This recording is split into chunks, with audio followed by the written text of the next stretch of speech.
I am so excited to introduce Dr. William Spady to you. I met Bill, I think, 9 or 10 years ago, and I have been so lucky to learn from him and to experience his journey as a true change agent and an evolutionary leader. He has been gracious enough to put a presentation together, which I'll put up in a few minutes. I hope it shows for us. But first, Bill, so I'm going to go ahead and not be formal. His website's William Spady, and his bio says Dr. William Spady. Or I'm going ahead and calling him Bill.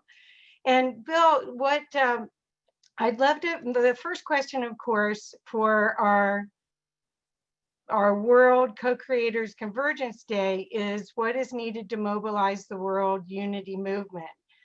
And you put together a wonderful presentation called Igniting Leadership in Education that Unifies and Empowers. Do you want to speak to that first? Yes, can you hear me? Yes, I can see you okay. now too. All right. Yes, I would like very much to speak to that. When I received the invitation to present, I called my daughter and said, you know, I have 50 years of career to explain in 50 minutes, so I'm going to have to talk fast. And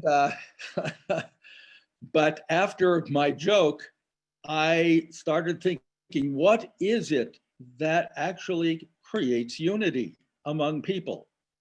Okay. And I realized that there are 2 or 3 key things in the work that I have done over these decades internationally that have been an incredible bridge and link to creating unity, because most education systems are not about unity. They're about the details of how their system operates, whether it's the curriculum or the performance standards or the scheduling or the grade levels or whatever they call them. They're configured very differently. They give different kinds of degrees, et cetera, et cetera. And in fact, what's lacking is this element of bringing cohesion together, commonality, harmony among people. Well, the good news is that in my career, I have, I'll say, stumbled across, the universe gave them to me, several frameworks that have really been unifying. And I do want to share those today because it is not easy, as we just saw in the previous presentation. It's not easy to get everyone on board, no matter how enthusiastic you may be about what you're doing, okay? And in my case, I've gone the route of my academic background, which is, I have a PhD in sociology, and I focused on getting the clarity of the purpose and the mission and the learning that you want to evoke. Get that crystal clear and find ways, as we saw in the last presentation, of bringing people on board with that. So my search is for unity, commonality, and things that really elevate our whole conception of why do we have education? Okay, what are we trying to accomplish in those education systems? Having done all that, I discovered, oh my gosh, I'd better be in the change business, because what I'm advocating and what I'm trying to do is really about deep change in education. And deep change isn't going to come, we discovered very rapidly, unless we've got really strong and enlightened and decisive leaders in the schools and the school districts that we were working with here in North America, and eventually then in several other countries.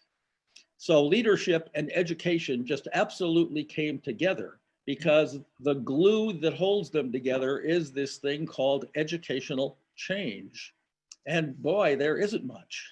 Could you share a little bit about Heartlight so people understand when you talk about creating a movement, you really have firsthand experience in creating a movement. Could you just share a little Yes, bit about that?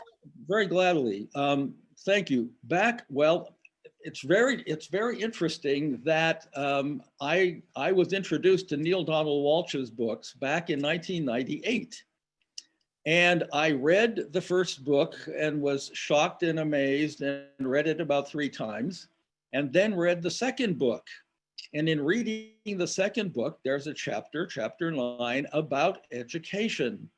And I was startled and shocked, expecting to see my name in that chapter when I turned the pages, because the conversation with Neale and God at that point was about the fact that people weren't accepting higher ideas, and there was great resistance and conflict, etc. But the book promised book 3, and a book 3 finally came in 1998. And I, in reading the book, had one of my, I'll call them epiphanies, okay? Yeah. The leadership work that I had been doing with Dr. Charles Schwann was about a model that I'll be showing and presenting here a little bit about, called Total Leaders. And it was really about the whole comprehensive nature of leadership and change that needed to be developed and addressed. So I'm reading, I have Total Leaders in my mind, and I'm reading along, and literally it was like a voice shouted at me, total learners. And my brain was like, oh my gosh, of course, how can you be a total leader if you're not a total learner? And then I was absolutely thrilled that thoughts started coming, and it's like, well, how you learn is how you live is how you lead, and so there's total living. And anyway, it went from there. I contacted Neale, found out that they were about to launch back in the year 2000, launch an educational initiative through his work. And I went to it, and it ended up months later, having done all kinds of model building and things with him and a small team of colleagues, I ended up being the leader of this organization. And I had a following in South Africa where I had been consulting. I had a following in Australia where I had been consulting, and of course here in North America.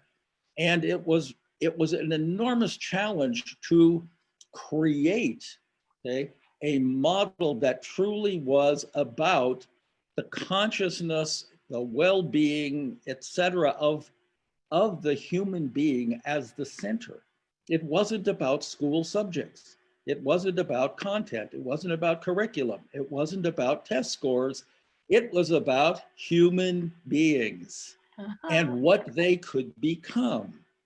And wow, that just, as people say, that really fired me up. It enthused me enormously. And all the work I've done since that time has really built and built and built on that HeartLight, we called it, the HeartLight model that we developed then. I actually have on my website, I have 5 different things I'm calling illuminating pathways. And they're illuminating pathways to our inner development, to leadership development, and to education. And one of those really is built off of, one of those pathways really illuminates and builds off of the HeartLight model that we created then, finally came together officially back in 2001 and 2002. Okay, so what I think I wanted everyone to know is that you are way ahead of the game. What you're doing right now, that you can see that the climate for society is ready now to do what you were doing with Heart Life, but maybe what you were way ahead of the time frame. You know, Kathy, the running joke I had with colleagues is that they were telling me way back in the day, oh, Spady, you're 30 years ahead of your time. And then I would see them 5 years later and, oh my gosh, you're 50 years ahead of your time. And pretty soon I was centuries ahead of my time. But I don't think that's really true. I think there is an openness now. Not everyone in the world, but I think there is an openness that has been facilitated by this virus, okay? And people having to say, oh my gosh, I can't just ship my kids off to school and have school perform a miracle for me, all right? Suddenly I, as a parent, have to come to grips with what kind of human being am I really trying to foster educationally, not just as a parent, but then when I have to step into the educator role. So I think parents are more open and receptive to asking deeper questions. And that's what I want to show the 5 questions that represent the evolution of this work. That's what I'd like to do in the presentation. So I hope that answers your question, Kathy. Yes, it does. And I just wanted to show some light on what you're learning today from Dr. Spady is an opportunity to use functioning model for change. This is not airy-fairy diagrams that don't have any grounding in 3D. This is really step-by-step tasks and concepts that you can use to for us to turn the ship around and create during this pause, going to the reset. He has formulas that are going to make a huge difference for us. So, would you like to start the presentation? Sure. And I'll have to caution the audience. I'll be saying to Kathy, okay, next slide, please. Occasionally, all right? Yes. So I chose this. Yes. Can you see it all right? Oh, good, okay. I chose this title very deliberately, and there's 3 key elements. Igniting was deliberately chosen. This is about really creating the spark and the fire and the energy to move this forward. Leadership and education are both going to be addressed in this short presentation, and I'm going to be talking about what unifies and what empowers and what that means and how that's linked into all of my work. So let's proceed, Kathy. For decades, my work has been, quote, transformational in the world of education. And I think what's very different about it is that it's not only systemic and strategic and functional and technical, which one tends to stress and emphasize in our world, our concrete, tangible world, but the essence of my work comes from a deep spiritual awakening that has been happening more and more and more and more over the past decades. And that informs the technical, the systemic, the strategic, and the functional. So I bring this entire comprehensive package to the world of education and to the world of leadership and leadership development as I work with people. Let's go to the next one. There's a core there, and this has been recent work for me. What I've realized is that at the core of our empowerment, whether it's learning empowerment or living empowerment, are 3 things very closely related. I call them awakened consciousness, vibrant spirit, and heart power. And they are the things I believe that are fundamentally missing from our existing educational model. But They give us empowerment power, and they give us the capacity and the energy and to actually activate what I have identified in my work as 9 different attributes of unifying and empowering living. And I'm just going to mention 2 or 3 of them. One is our intrinsic curiosity, okay? We're born curious. We're born wanting to expand and learn. One is the vast awareness we're capable of activating in our lives. We each have unique capacities. That's another. A life purpose that often we're struggling to identify. This work absolutely helps do that. An open mind, an authentic identity, etc. So there are 9 things that actually are manifestations of these 3 core, I call them capacitors, because in electronic systems, capacitors are places where we store energy for ultimate manifestation. And that's what awakened consciousness does. It's what vibrant spirit does. And it's what HeartPower does. Let's go to the next one, Kathy. My sociological perspective, that is, my PhD's in sociology, and I applied that to education. That's what has, I believe, really made my work happen, okay? Because it has given me a macro, systemic, and paradigmatic view of how the whole system of education works, rather than the details of curriculum or the details of just learning processes themselves. What I discovered and what really moved me in the moment of initial revelation about needing to get into deep change with education is what I called Spady's first law. And it came to me as the credentialing system we have, how we give credit and degrees and certificates and all of that is what drives the instructional system.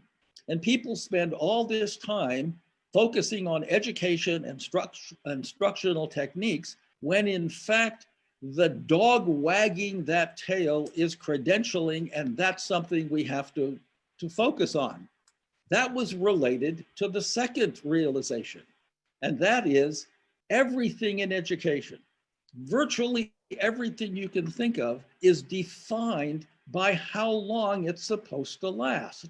That is, it's time-based, not learning-based, not outcome-based, not performance-based, but it's time-based, and everything is boxed into these given amounts of time that are governed by the clock, the schedule, and the calendar.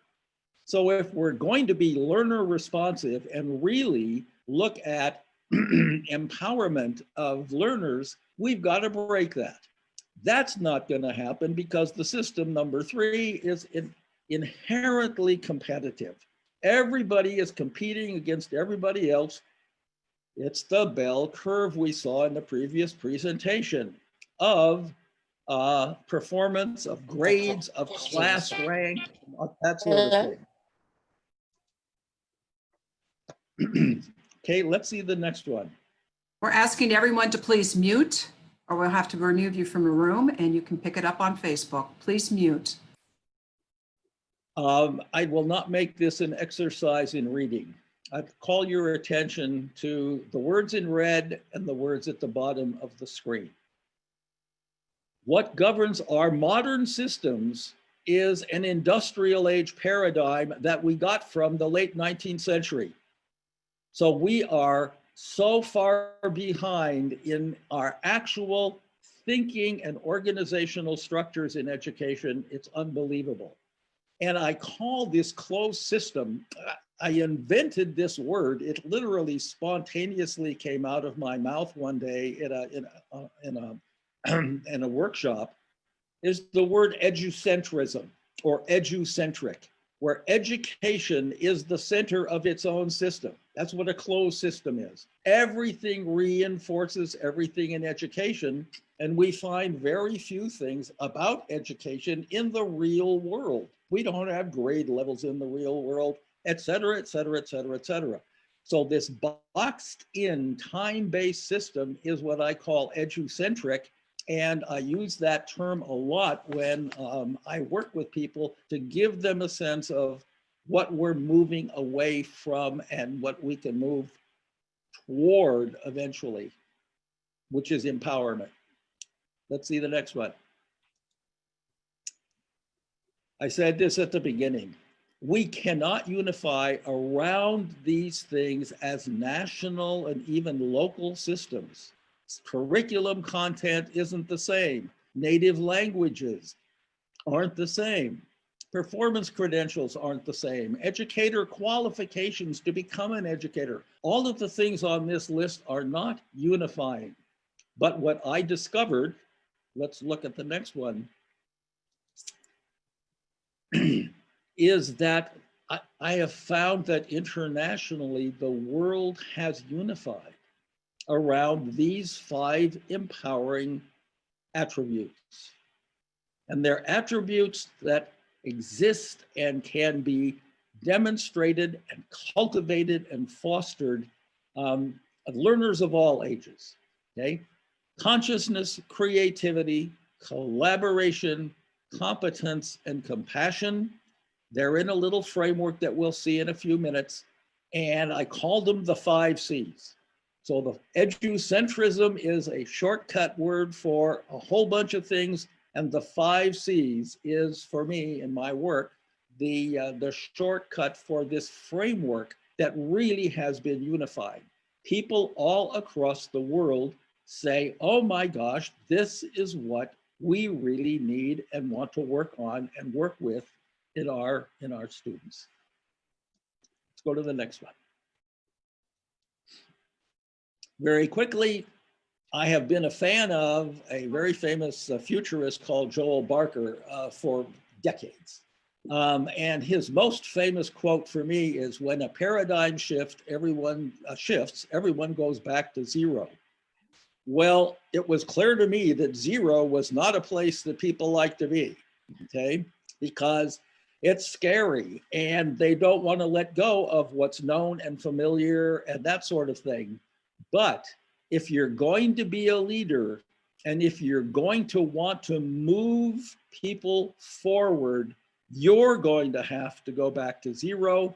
And zero is a place where you can truly create, okay? It's a place of enormous potential and possibilities. You don't have to bring all the old stuff with you. You have the possibility of moving forward in a dramatic way. Let's see the next slide.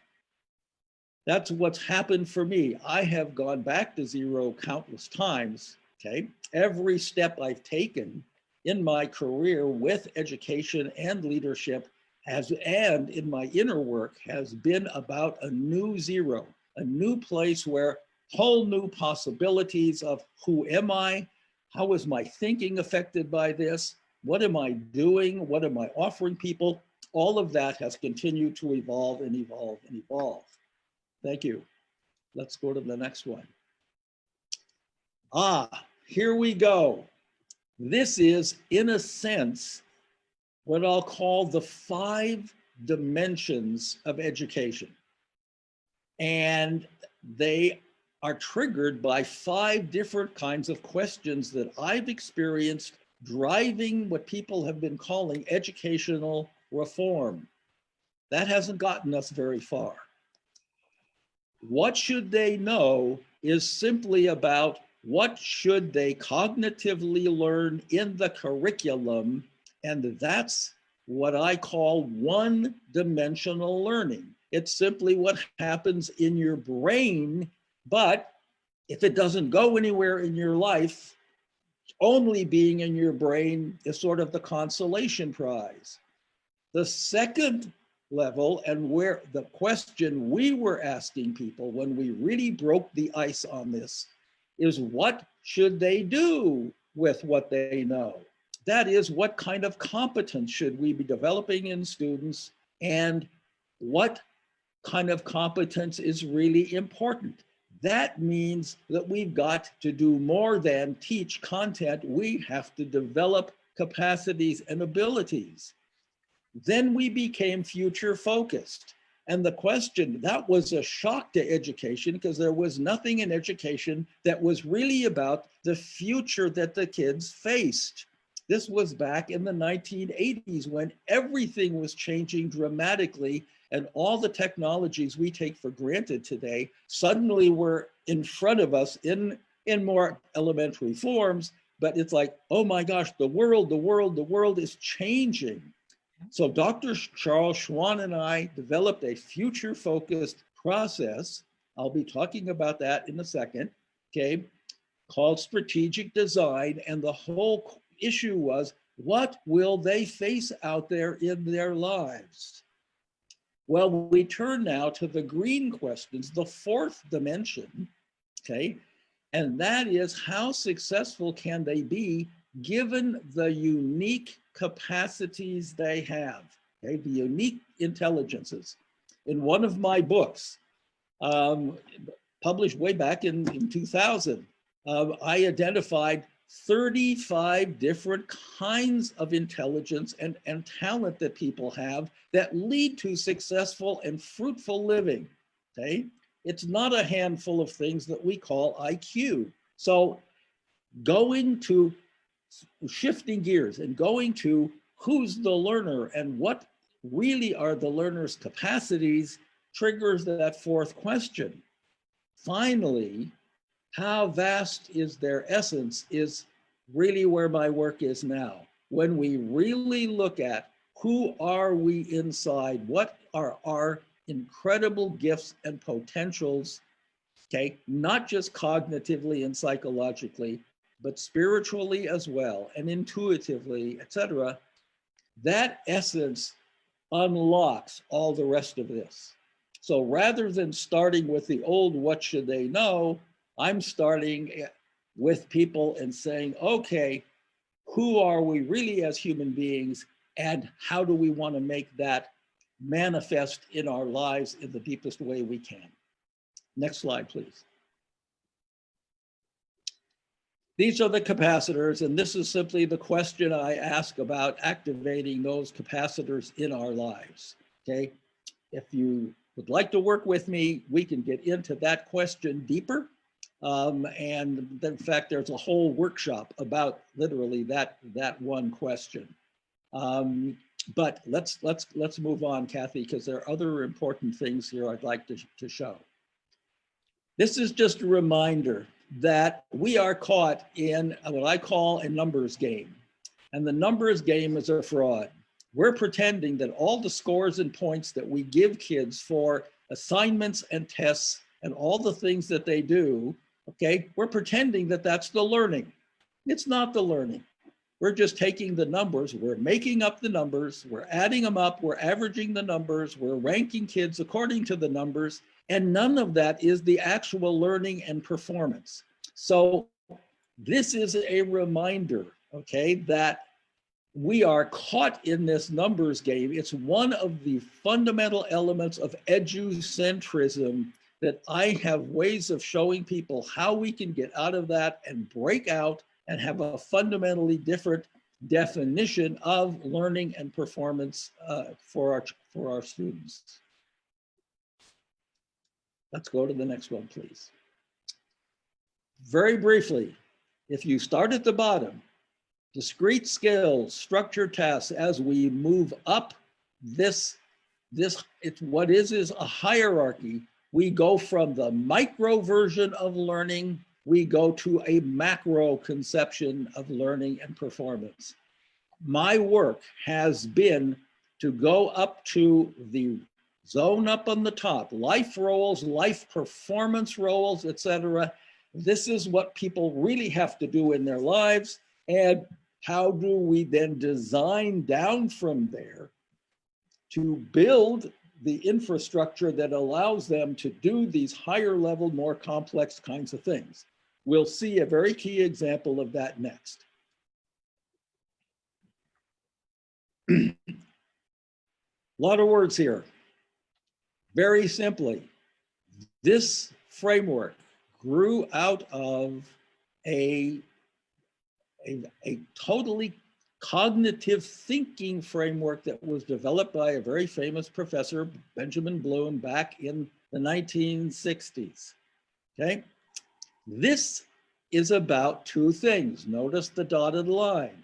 We have all these IQ, cognitive, technical kinds of role performance abilities that we want to cultivate in people. And we have what Daniel Goleman has called EQ, or emotional kinds of interpersonal capacities and abilities. And they need to come together in a cohesive way. This diagram has opened the eyes of more people, and more people have wanted to use this kind of framework across the world than anything I can think of. It's like, oh my goodness, business people get it, policymakers get it. This has become for me one of the 2 or 3 key templates that has guided and driven my work. And it's one that obviously we can develop and work with much more as we collaborate together. Let's look at the next one, Kathy.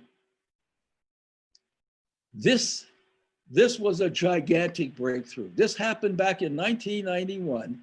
And this is the first framework that I know anything about where school districts, all of whom wanted to be outcome-based, it's the first time anyone ever developed outcomes around human beings. Okay, the words in red: learners, workers, thinkers, contributors, producers. What kind, what quality of those? Well, this is what Dr. Schwann and I then developed further and further and further and further in our strategic design work. And that work, this template, okay, this template of 5 has been another of these incredible eye-openers for people. The school district in Colorado that I worked with that did this said, it doesn't matter what their grades are. It doesn't matter what their test scores are. It doesn't matter if they want to go to college or don't want to go to college, and on and on. If they don't walk out of our system as self-directed learners, collaborative workers, complex thinkers, etc., they're going to have a terrible future. Okay, this is not about some special program. It's about literally every learner we work with. And we discovered very quickly in the early primary grades, kids using their own kind of vocabulary and their own kinds of tasks, they can be cultivating, developing, and demonstrating these very same things. This is K-12, K-16, K-20. This is a really universal framework. Let's look at the next one. So when I do my work with people and we talk about shifting the educational paradigm and asking those different questions that we were asking, how successful can they really be and how vast is their essence? I use these 5 different kinds of things. Each one of these is a separate deep framework that we work with about our fundamental human nature, the 25 intelligences I mentioned. I worked with a team of nationally famous psychologists, and we came up with 10 or more what we called resilient capacities of the human being that we can cultivate. My colleagues, Jeffrey and Renata Kane, developed a natural learning process, which I have elaborated on and worked with in this work, and the 5 empowering qualities, which are, in fact, the 5 C's. So all of these kinds of things I use in the work that I do with people when we're talking about what kind of learners and what kind of outcomes do we want. I mentioned this one and put this one in the presentation only to show you that what Dr. Schwann and I discovered very early on is people didn't want to deal with the 8 very difficult, challenging levels of change. They wanted to stay down in the red zone. They were happy to do what we called cosmetic change. Let's relabel it, but keep doing the same thing. Let's do a little bit of procedure. Let's have an extra period in the day for something, et cetera, et cetera.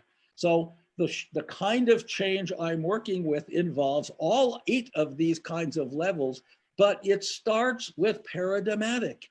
What is our fundamental understanding of the human being and the kind of society we want to live in? And how do we then create all of this other stuff to help us get there? This is fundamental as a design and implementation strategy. Let's see the next one, Kathy. Aha! This was Dr. Schwann and my answer to, okay, what kind of leaders do we need and what is the change process all about? We've written 2 books about this. Our first book in 1998 was about this model that we call the total leader model. And very succinctly, let me suggest that this is about the integration of 2 critical things.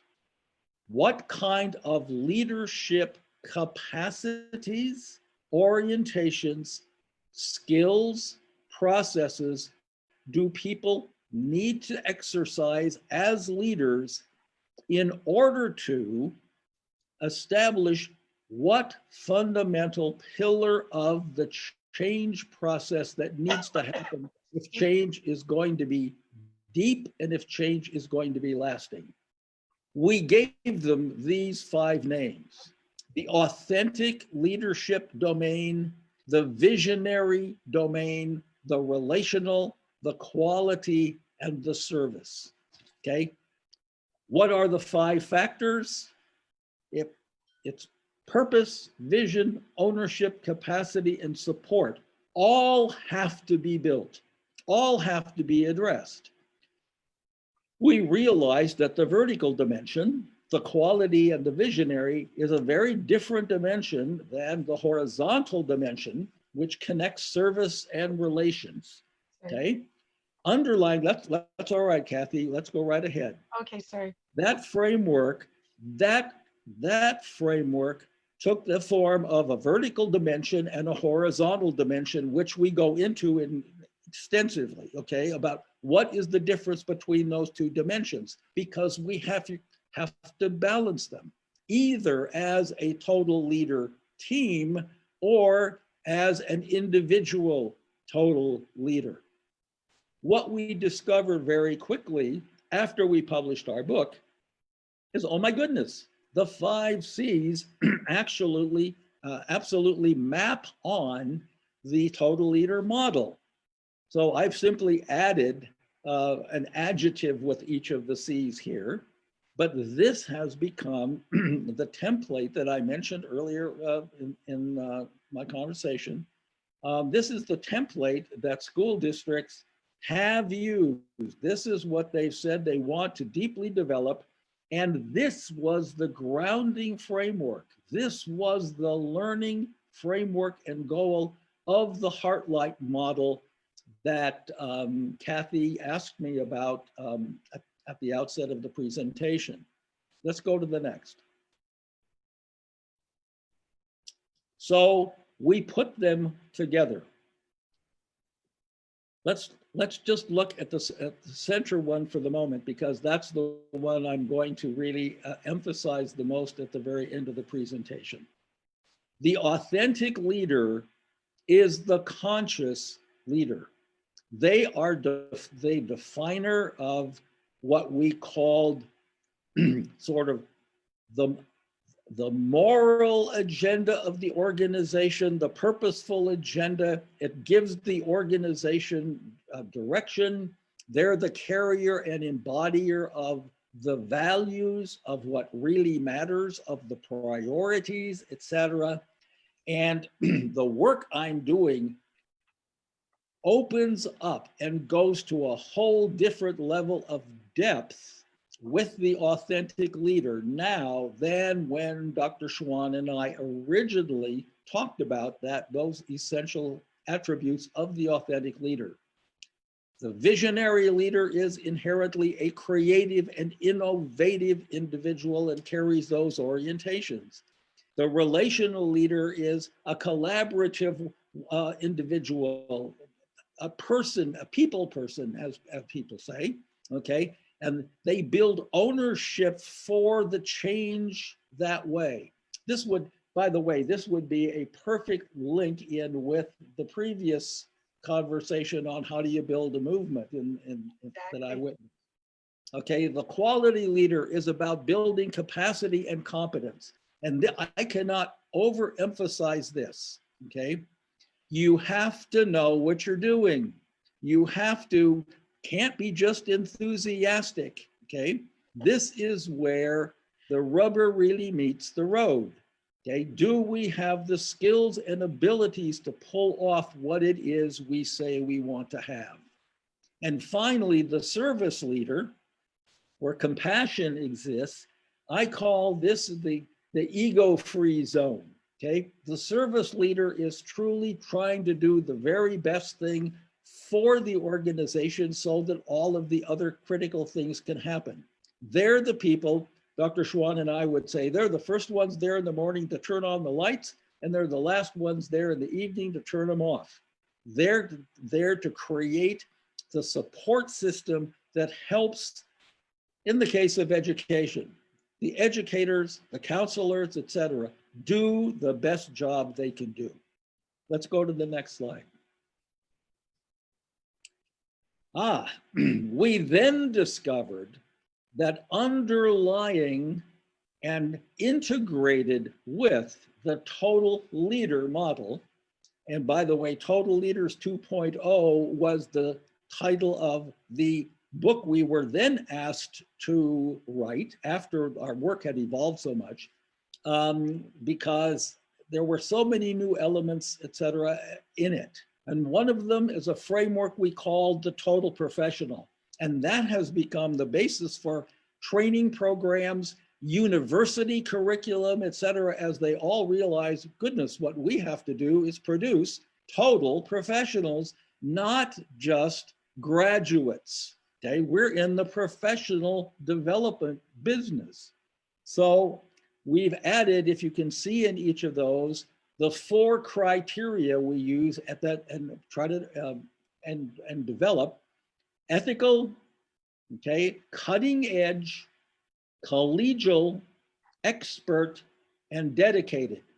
And we've used those 5 criteria as the basis for shaping a lot of professional development programs in school districts and in other organizations as well. So this, you're looking now at sort of a total integration of some of the major components and elements in the complete leadership development program that I'll be offering as one of the things that is available on my website. Let's go. Here we go. This wraps everything together in terms of the work. Okay, that compelling core.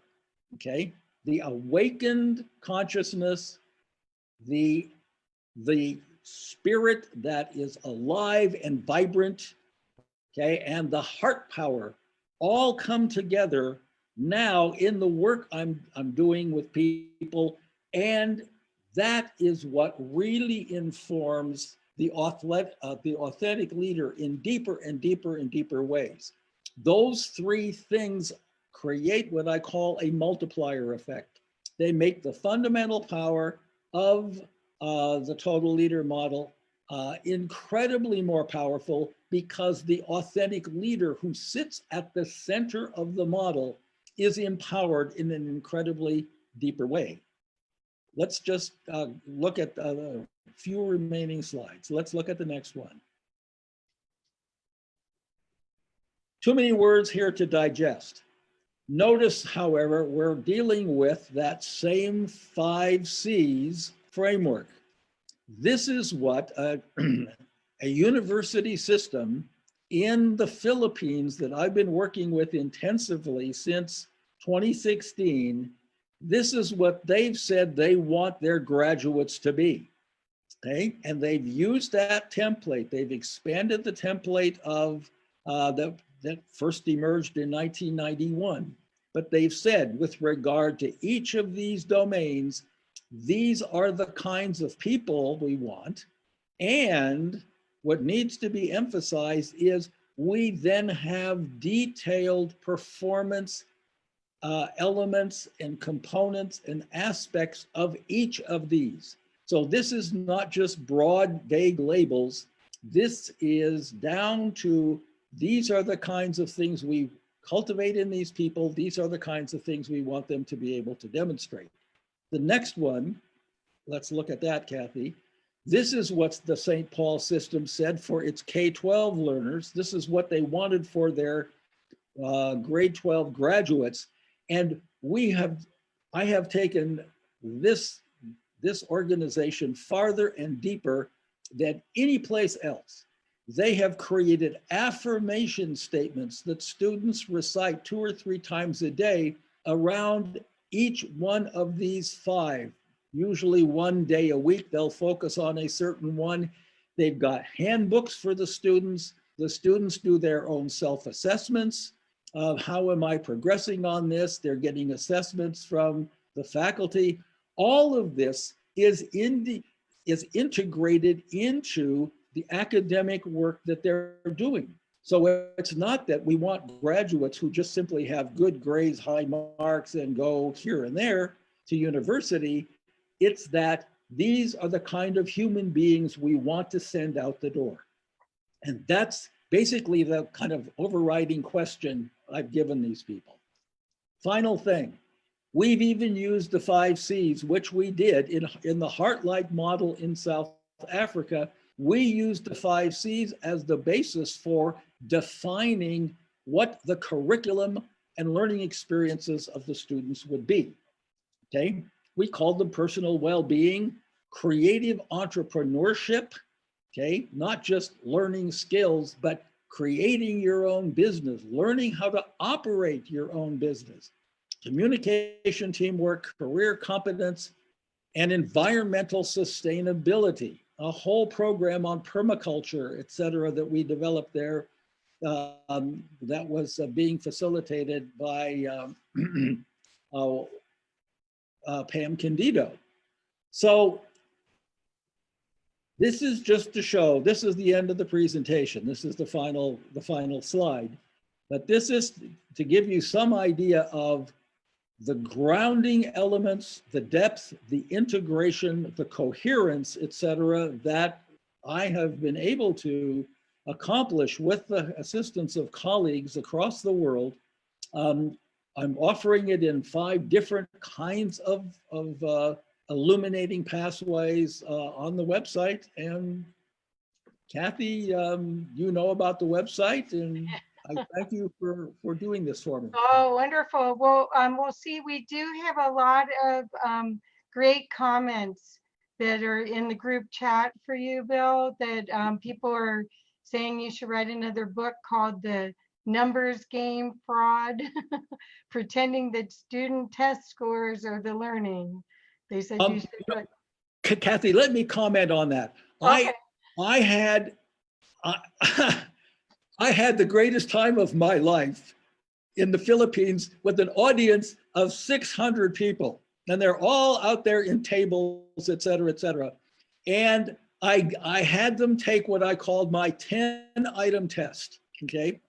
And I told them how we, normally nobody argued, okay? The test is worth 100 points. Every item gets 10 points, et cetera, et cetera. I proved that every test we give, whether it's 10 items or 20 items, notice we always do that so the math comes out right, is a test of non-essential knowledge. Because you can miss anything. You can miss any item and still pass, okay? whether the cutting score, the pass score is 70% or 80% or 90%, okay? It doesn't matter what you miss. Right. You can miss any or all of them. Every item is a non-essential item. The only thing that's essential is to get enough non-essential items right.